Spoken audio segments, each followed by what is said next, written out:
Hello guys, Geetha ഗോവിന്ദത്തിൻ്റെ പുതിയ episode റിവ്യൂയിലേക്ക് സ്വാഗതം. അങ്ങനെ നമ്മുടെ കിഷോർ എത്തുമ്പോഴത്തേക്കും അപർണികയും അജാസും കൂടെ പോവുകയാണ് കേട്ടോ, ഹൗസ് ബോട്ടിൽ കയറി. അത് കഴിഞ്ഞ് അവിടെ ഉള്ളവരോട് ചോദിക്കും ഇപ്പോഴെങ്ങാനും ഇനി ഹൗസ് ബോട്ട് ഉണ്ടോ എന്ന് ചോദിക്കുമ്പോൾ ഇപ്പോഴൊന്നും ഇല്ല, അതാ റിസോർട്ടിൻ്റെ സർവീസാണ്, ഇപ്പോഴെങ്ങും കാണുമല്ല എന്ന് പറയുമ്പോഴത്തേക്കും കിഷോർ ഫോണെല്ലാം ഒരു പ്ലാസ്റ്റിക് കവറിലാക്കിയിട്ട് നേരെ കായലോട്ട് എടുത്ത് ചാടുകയാണ് കേട്ടോ.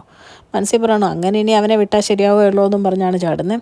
അത് കഴിഞ്ഞ് കഴിയുമ്പോഴത്തേക്കും മാനേജറിനോട് പറയാം താനെന്താ നോക്കി നിൽക്കുന്നത്, പോലീസിനെ വിളിക്കുന്നില്ല എന്ന് പറയുമ്പോഴത്തേക്കും പുലിക്കളിക്ക് ആൾക്കാരങ്ങ് വരുവാണ് കേട്ടോ.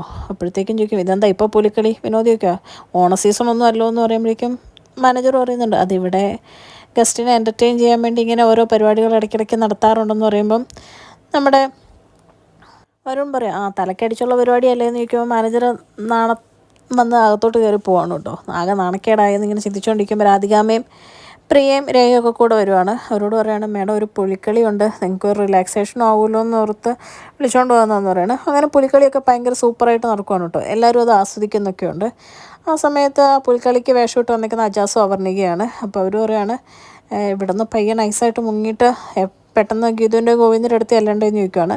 അങ്ങനെ പുലിക്കളി നല്ല തകൃതിയായിട്ട് നടന്ന് കുറച്ച് കഴിഞ്ഞ് കഴിയുമ്പോഴത്തേക്കും അവർ രണ്ടും കൂടെ അവിടെ നിന്ന് ഓടി നമ്മുടെ ഗീതുവിൻ്റെയും ഗോവിന്ദൻ്റെ മുറിയുടെ അങ്ങോട്ട് പോവുകയാണ് കേട്ടോ. അപ്പോഴേക്കും പറയുന്നുണ്ട്, പോകുന്ന വഴിക്ക് അവർ പറയുന്നുണ്ട് ഇതിലേതപ്പം മുറിയെന്ന് എങ്ങനെയാണ് ചോദിക്കുന്നത്, ചോദിക്കാൻ പറ്റുമല്ലോ, ഇവിടെയുള്ള ആരോടെങ്കിലും ചോദിച്ചു കഴിഞ്ഞാൽ പുലിക്കളിക്ക് വന്നവർക്ക് എന്തിനാണ് മുറിയെന്ന് ചോദിച്ചാൽ തീർന്നു പെട്ടു എന്നൊക്കെ പറയുവാണ്. അങ്ങനെ ഒരു കണക്കിന് അവർ മുറിയിലോട്ട് എത്തുവാണ് കേട്ടോ. ചെല്ലുന്ന സമയത്ത് നമ്മുടെ ഗോവിന്ദ് പറയുന്നുണ്ട് ഈ സമയം വെറുതെ കളയണ്ടായിരുന്നു, നമുക്ക് വളരെ പ്രൊഡക്റ്റീവായിട്ട് ഉപയോഗിക്കാവുന്ന സമയമായിരുന്നു എന്ന് പറയുമ്പോൾ ഗീതു പറയുകയാണ് ഈ ഒരു ചിന്തയല്ലേ ഉള്ളൂ നിങ്ങൾക്ക് എന്നിങ്ങനെ പറയുകയാണ്. അപ്പോഴേക്കും ഗീതുവിനെ ചേർത്ത് പിടിച്ച് ഗോവിന്ദ് ഒരു ഉമ്മ കൊടുക്കുവാണ് കേട്ടോ. ഗോവിന്ദ് ഇങ്ങനെ ഉമ്മ കൊടുത്തുള്ള സമയത്താണ് പെട്ടെന്ന് അജാസ് വന്ന് വാതിൽ ഓർക്കുന്നത്.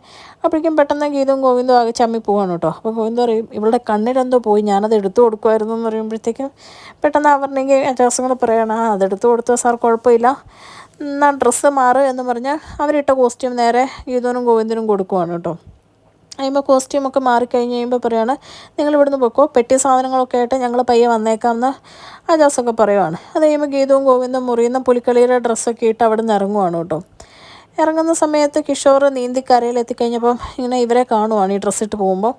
പക്ഷേ അകത്താരാന്ന് കാണുന്നില്ല. അപ്പം ചിന്തിക്കുന്നുണ്ട് ആ വള്ളത്തിൽ പുലിക്കളിക്കുള്ള ആൾക്കാരെയൊന്നും കണ്ടില്ലായിരുന്നല്ലോ, ഇതൊക്കെ ഇപ്പോൾ ഇതെവിടെ നിന്ന് വന്നു, ഇതൊക്കെ എന്താ സംഭവം എന്നുള്ള രീതിയിൽ കിഷോർ ഇങ്ങനെ നിൽക്കുക. മൊത്തത്തിൽ എന്തൊക്കെയോ സ്പെല്ലിംഗ് മിസ്റ്റേക്ക് ഉണ്ടെന്നുള്ള രീതിയിൽ. അത് കഴിഞ്ഞ് വീണ്ടും ഇവർ ഓടി രക്ഷപ്പെടാൻ തുടങ്ങുമ്പം രാധികാമ്മയുടെയും കൂട്ടരുടെയും ഫ്രണ്ടിലോട്ടാണ് ചെന്ന് ചാടുന്നത് കേട്ടോ. അപ്പം വീണ്ടും അവിടെ കിടന്ന് പിന്നെയും പുലിക്കളി കളിക്കുവാണ്. കുറേ നേരം കളിച്ച് കഴിഞ്ഞ് കഴിയുമ്പോഴത്തേക്കും അവരുടെ നിന്ന് പോകാൻ തുടങ്ങാൻ നേരത്തെ ഗോവിന്ദ് പറയാണ് അമ്മയുടെ അനുഗ്രഹം ഒന്ന് മേടിച്ചിട്ട് പോകാമെന്ന് പറയുമ്പോഴത്തേക്കും രാധികാമ്മയുടെ കാലേ തൊട്ട് അനുഗ്രഹം മേടിക്കുവാണ് കേട്ടോ രണ്ടുപേരും. ഗീതുവിന് അത്ര താല്പര്യമില്ലെങ്കിലും ഗോവിന്ദ് ഇനിയിപ്പോൾ ഹണിമൂണൊക്കെ കഴിഞ്ഞ് പിള്ളേരൊക്കെ ഉണ്ടാവുണ്ടല്ലേ അമ്മയുടെ ഒരു അനുഗ്രഹം നമുക്കുള്ളത് നല്ലതല്ലേ എന്നുള്ള രീതിയിലാണ് കേട്ടോ ഗീതുവിനെ പിടിച്ചുകൊണ്ട് പോകുന്നത്. അങ്ങനെ കാലത്തൊട്ട് അനുഗ്രഹം മേടിക്കുന്ന സമയത്ത് രാധികാമ്മ പറയുന്നുണ്ട് നിങ്ങൾക്ക് കുറേ പുലിക്കുഞ്ഞുങ്ങളുണ്ടാവട്ടെ എന്ന് പറഞ്ഞാണ് അനുഗ്രഹിക്കുന്നത്.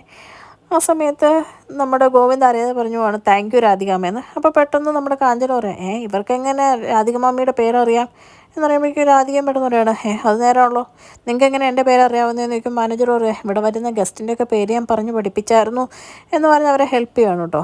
ആ സമയത്ത് നമ്മുടെ വരുണും വിനോദും പ്രിയമോളൊക്കെ പറയുന്നുണ്ട് നമ്മളെ അറിയാവുന്നവർ നമ്മളും അറിയണ്ടേ, ഇവരുടെ മുഖം കാണാൻ ഞങ്ങൾക്കും ആഗ്രഹമുണ്ട് എന്ന് പറയുവാണ് കേട്ടോ. ആ സമയത്ത് നമ്മുടെ രാധികാമ്മ പറയുകയാണ് നേരെ ഞങ്ങളെ അറിയാവുന്നവർക്ക് ഞങ്ങളും അറിയണമല്ലോ, ഇവരുടെ മുഖം എനിക്ക് കാണാനും ആഗ്രഹമുണ്ടെന്ന് പറയുമ്പോൾ കാഞ്ചന പറയുകയാണ് മാമി ഇത് എടുത്ത് മാറ്റുക എന്ന് പറയുമ്പോഴേക്കും ഇത് ഗോവിന്ദനോട് പറയുന്നുണ്ട് നേരെ കായലിലോട്ട് എടുത്ത് ചാടിയാലോ, ഇവിടുന്ന് പൊക്കുന്നതിലും നല്ലത് കായലിലെങ്ങാനും കിടക്കുന്ന എന്ന് പറയുകയാണ്. ഗോവിന്ദൻ പെട്ടു എന്നുള്ള രീതിയിൽ നിൽക്കുവാണ്. ആ സമയത്ത് നമ്മുടെ രാധിക മാമി പയ്യെ ചെന്നിട്ട് അവരുടെ മുഖംമൂടി എടുത്ത് മാറ്റാൻ വേണ്ടി തുടങ്ങുവാണ് കേട്ടോ. ആദ്യം ചെന്ന് ഗോവിന്ദൻ്റെ മുഖത്തെ മുഖംമൂടിയിലാണ് പിടിക്കുന്നത്. ആ സമയത്ത് മാനേജർ അവിടെ പെട്ടല്ലോ ഇനിയിപ്പോൾ ഒന്നും ചെയ്യാനില്ല എന്നുള്ള രീതിയിൽ നിൽക്കുവാണ്. ഗോവിന്ദൻ പിടിക്കപ്പെട്ടു എന്നുള്ള രീതിയിൽ തന്നെ നിൽക്കുവാണ്. അങ്ങനെ നമ്മുടെ രാധികാമ്മ ഗോവിന്ദൻ്റെ മുഖംമൂടിയിൽ ഇങ്ങനെ പിടിച്ചുകൊണ്ട് നിൽക്കുന്നത് കാണിച്ചുകൊണ്ടാണ് കേട്ടോ ഇന്നത്തെ എപ്പിസോഡ് അവസാനിക്കുന്നത്. ചാനൽ ഇഷ്ടപ്പെട്ടാൽ ലൈക്ക് ചെയ്യാനും സബ്സ്ക്രൈബ് ചെയ്യാനും കമൻറ്റ് ചെയ്യാനും മറക്കരുത്. Thank you.